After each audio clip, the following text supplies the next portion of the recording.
वक्रोलक नामक नगर में सूर्यप्रभ नाम का राजा राज करता था।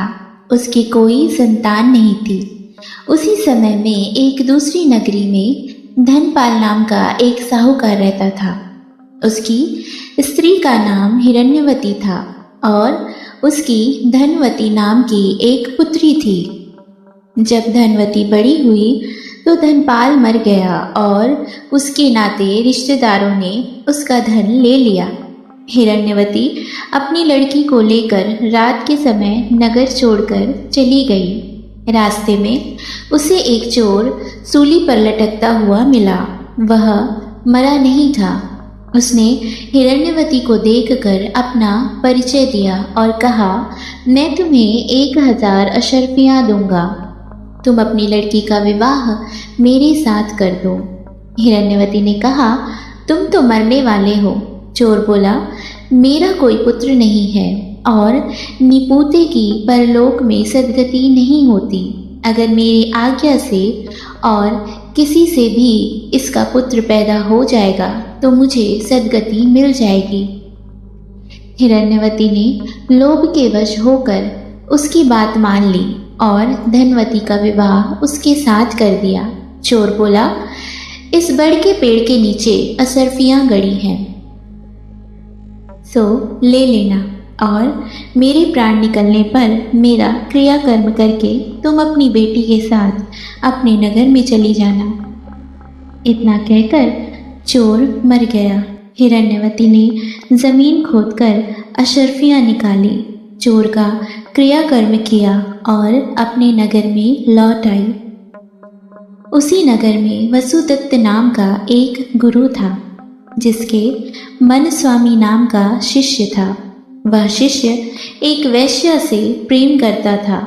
वैश्या उससे 500 असरफियाँ मांगती थी। वह कहाँ से ला कर देता। संयोग से धनवती ने मन स्वामी को देखा और वह उसे चाहने लगी।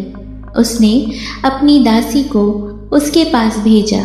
मन स्वामी ने कहा कि मुझे 500 असरफियाँ मिल जाए तो मैं एक रात धनवती के साथ रह सकता हूँ। हिरण्यवती राजी हो गई। उसने मन स्वामी को 500 असरफियाँ दे दी। बाद में धनवती का एक पुत्र उत्पन्न हुआ। उसी रात सपने में उन्हें आकाशवाणी हुई, तुम इस बालक को 1000 अशर्फियों के साथ राजा के महल के दरवाजे पर रखाओ। माँ बेटी ने ऐसा ही किया। उधर राजा के सपने में भी एक आकाशवाणी हुई, तुम्हारे द्वार पर किसी ने धन के साथ लड़का रख दिया है, उसे ग्रहण करो। राजा ने अपने नौकरों को भेजकर बालक और अशर्फियों को मंगा लिया। बालक का नाम उसने चंद्रप्रभ रखा। जब वह बड़ा हुआ तो उसे गद्दी सौंपकर राजा काशी चला गया और कुछ दिन बाद वह मर गया। पिता के ऋण से उऋण होने के लिए चंद्रप्रभ तीर्थ करने निकला।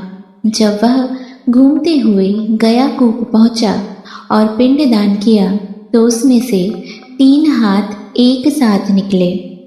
चंद्रप्रभ ने चकित होकर ब्राह्मणों से पूछा कि किसको पिंड दूं। उन्होंने कहा, लोहे की कील वाला चोर का हाथ है, पवित्री वाला ब्राह्मण का है और अंगूठी वाला राजा का। आप तय करो कि किसको देना है। इतना कहकर बेताल बोला, राजन तुम बताओ कि उसे किसको पिंड देना चाहिए। राजा ने कहा, चोर को, क्योंकि उसी का वह पुत्र था। मन स्वामी उसका पिता इसलिए नहीं हो सकता कि वह तो एक रात के लिए पैसे से खरीदा हुआ था। राजा भी उसका पिता नहीं हो सकता क्योंकि उसे बालक को पालने के लिए धन मिल गया था। इसलिए चोर ही पिंड का अधिकारी है। इतना सुनकर बेताल फिर पेड़ पर जा लटका और राजा को वहां जाकर उसे लाना पड़ा। रास्ते में उसने फिर एक कहानी सुनाई। अगली कहानी सुनने के लिए मेरे साथ बने रहिए।